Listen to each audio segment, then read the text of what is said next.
Now, if you've known me for any amount of time, it might have come to your attention that I am personally a pretty big fan of Hollow Knight.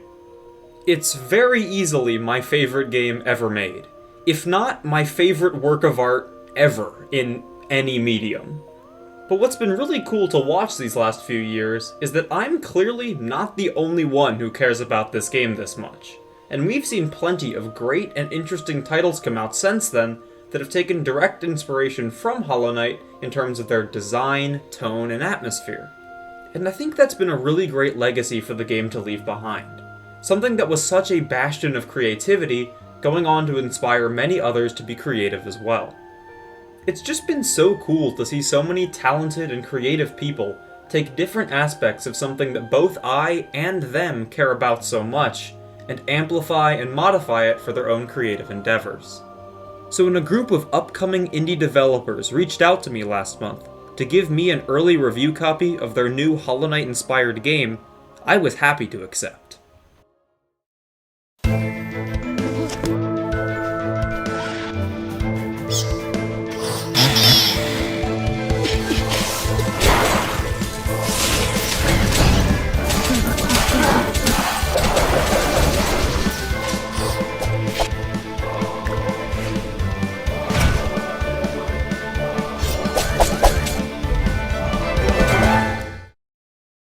Death or Treat is an extremely promising upcoming action game from the Spanish development team at Sayona Studio.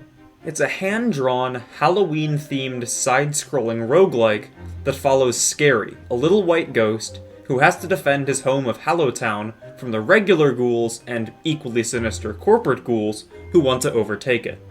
While the copy I have right now is not the entirely finished product, the game shows a lot of promise so far, and has been a thoroughly enjoyable experience, albeit with a few definite places for improvement for the full release. If you're somebody who can't get enough of fast-paced, side-scrolling action games, this will definitely scratch that itch. It's got a really solid structure and gameplay loop that it tosses a few extra unique ideas on top of, and I have personally had a great time playing what I've been given so far. The game takes pretty clear inspiration from other hand-drawn indie titles, like, obviously, Hollow Knight, but also Have a Nice Death, which is a game I haven't played, so I can't draw a lot of comparison. And this may just be me, but the game's tone and story also seem to take pretty clear inspiration from A Nightmare Before Christmas, which is a very cool thing to take influence from. Now, I want to say right away that the first thing that this game absolutely nails right on the head is its excellent Halloween-y atmosphere. Not exactly in the sense that it's scary, since this isn't a horror game, but in the sense that it perfectly matches the vibe of going trick-or-treating and admiring all the decorations and costumes that you'd see on Halloween. This game absolutely revels in its love for the holiday, from the currency being candy, to the goofy Halloween monsters that serve as the game's shopkeepers and vendors. The game bases its identity pretty heavily around this holiday, so it's great to see that they totally get what makes it so fun and enjoyable. Now, building off of the atmosphere, another thing this game does exceptionally well is its art and animation. Like, you don't really need me to say much here, because you can just look and see how expressive and vibrant all of the game's environments and character designs are. A lot of that Halloween atmosphere is accomplished through the game's excellent and stark color palette, making great use of vibrant orange, deep purple, and eerie green in contrast with its mostly black or gray backgrounds. There's just so much detail in this world and how it looks, and it really is a treat to look at while playing. Even more impressive to me, however, is the level of insanely detailed animation work on display here. Every action has a great sense of flow and weight that ties pretty directly into its gameplay functionality, and it can be so entertaining to just watch move.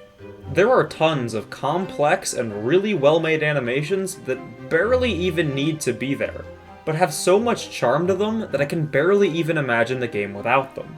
Look at this dude panic and close his book when you get near him, or watch this large enemy tumble to the ground after you defeat him. This kind of stuff is really small, but it does help add to the world and action and make it feel so much more authentic, and there are so many cool little animations that made me genuinely smile while playing. The presentation really is top-notch. Now, it's important to point out that this level of detail in the animation doesn't just exist in the environment, but ties directly into how good combat feels. 2D action gameplay is surprisingly difficult to get right, and relies really heavily upon a good sense of weight and timing in the main character's moveset to feel both fun and impactful. And that fantastic level of animation works wonders here, conveying just the appropriate level of strength and power behind each of the game's many different attacks. Quick attacks are short and sharp, with near instant player feedback, while the heavy attacks really do feel heavy, with a nice satisfying arc to their strike that feels fantastic to use. Comboing these moves together leads into an uppercut attack that you can use to begin juggle combos, and it has a fantastic flow as you knock enemies up into the air before smashing them back down. This game's combat just has a great set of bones to it, not being extremely complicated, while giving you just enough variety to make attacks interesting and dynamic for many different situations. You can also stay in the air for quite a while, thanks to the double jump and dash, which leads to a lot of fun, aerial-focused combos. A large portion of this game's combat is spent in the air, but it never feels weightless or floaty, and still maintains a great sense of impact. I also really have to thank the devs for actually learning a bit from Hollow Knight, and giving you that double jump and dash right from the start. I obviously love that game, but the early parts can feel really slow without that full suite of movement abilities. Here, however, you can zip all over and stay in the air for ages right from the beginning, making getting into that satisfying flow of combat significantly easier. I will say that those two abilities are the only animations that I find even mildly lacking, and not fully capable of conveying their full gameplay utility.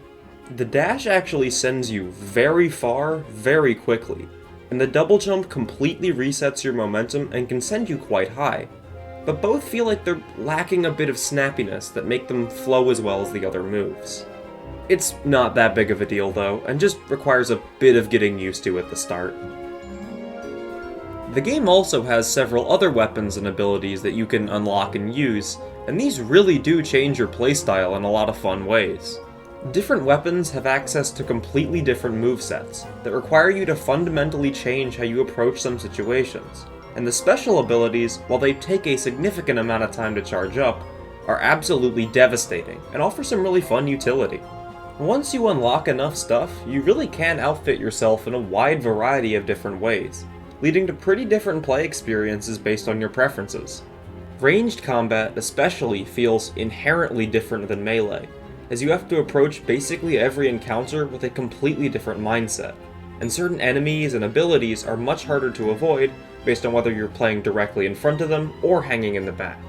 Some enemies that are basically a non-issue for melee builds are a real pain for ranged ones, and vice versa. One thing that I think helps massively in separating this game's combat pretty heavily from its contemporaries is just how many enemies you're typically fighting. In Hollow Knight, it's actually pretty rare that you ever go up against 5 or more enemies at the same time, except for maybe in the later rounds of the Colosseum. In Death or Treat, on the other hand, you're rarely fighting less than 10. Death or Treat actually identifies itself as part of the musuo genre, a genre that's pretty huge in Japan but a bit more obscure everywhere else. Essentially, this genre focuses less around deep one-on-one fights, and more about just tearing your way through hundreds of enemies with ridiculous attacks designed to make the player feel as powerful as possible.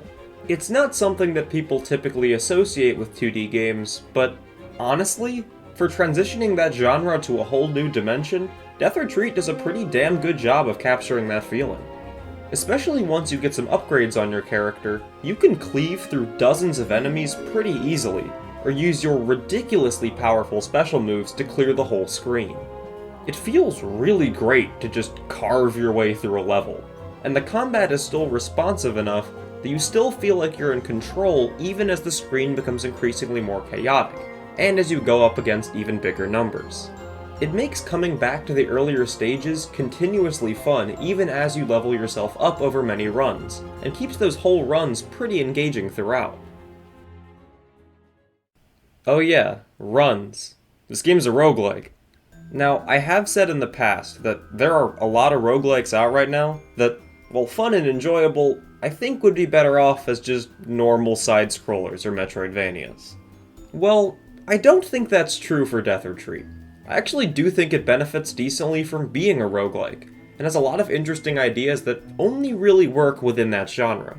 One of the coolest of those ideas is the expansion and development of Hallowtown, the game's hub world, which happens across many runs and is done with resources that you collect over time, in a manner that strangely reminds me of how Darkest Dungeon works.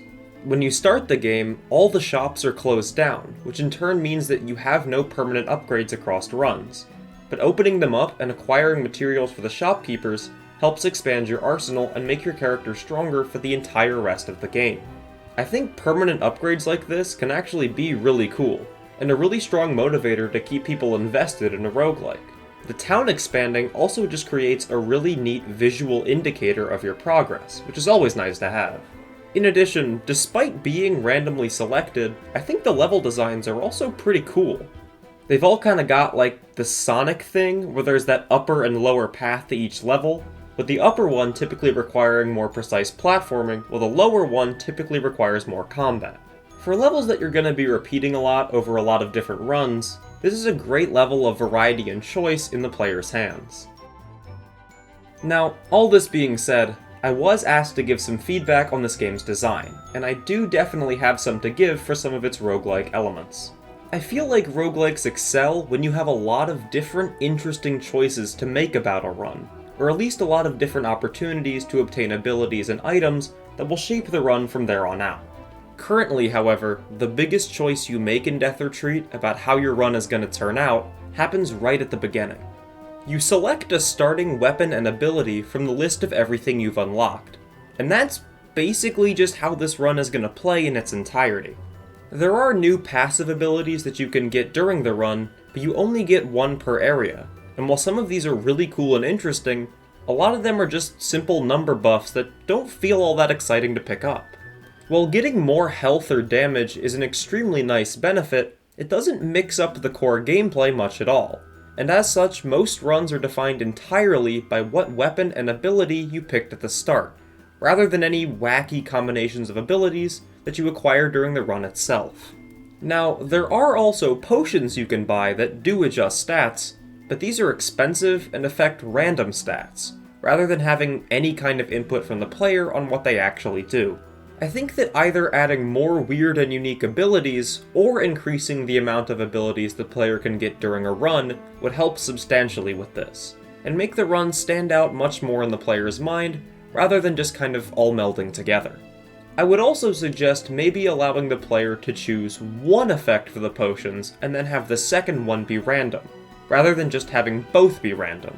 This would make the potions significantly more worth buying, as you're not running the risk of maybe rolling 2 stat decreases, while also adding a slight layer of character building on top of the admittedly fun randomization. Another issue I currently have with the game is that, while developing the town across runs is really cool and a satisfying way to unlock new stuff, the rate at which it is done is extremely slow.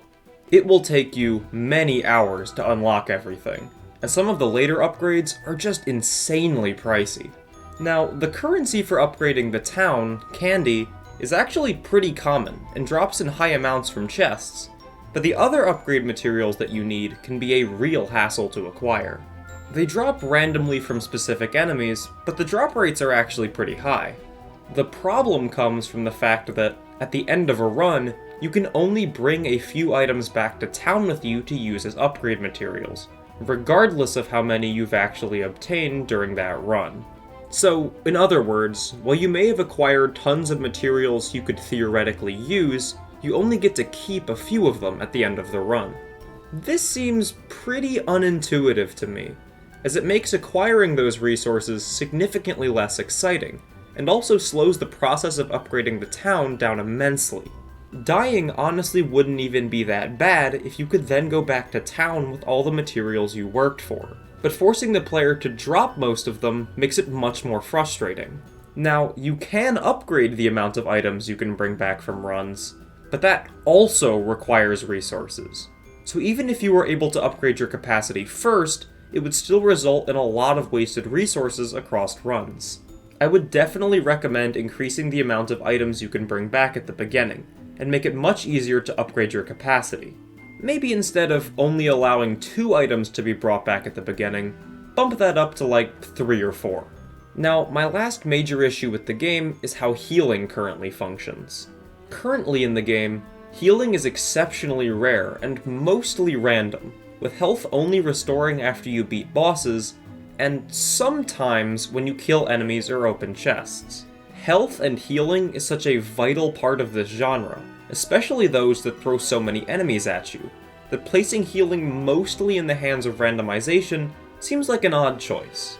I think the inclusion of healing items that you could actually purchase during a run, or any sort of active way for the player to engage with the healing system, would be a significant help.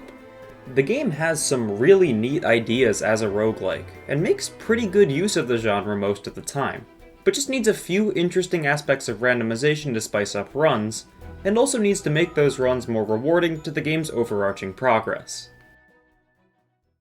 Now, please, do not get the wrong idea here. Nothing I said makes this game bad. This is still extremely promising. I just think it's really important that, since it's still in development, to give as honest a feedback as I can, because they can actually still improve these things. This game has a fantastic foundation here, and I think with just a few tweaks and changes, could really be something special. The combat is super fun and fluid. The weapons all feel really good to use, and the game certainly looks incredible. Definitely keep an eye on this in the future, especially since it's supposed to come out sometime next year. If you all need something to fill that action platformer-shaped hole in your heart while we all wait for Silksong, this could definitely be it. It's certainly got some places that need improvement, but I'm confident that those kind of things will get worked on as it continues towards release. I'll drop the link to the game's Steam page in the description below, so you can go add it to your wishlist, and I'll also link the developer's Twitter so you can stay updated on its development. It's been so great to see something I care so deeply about go on and inspire so many other cool works and developers, and I am so thankful to the team for reaching out to me for feedback. Definitely keep this on your radar, folks. I think it's going to be a real spiritual success.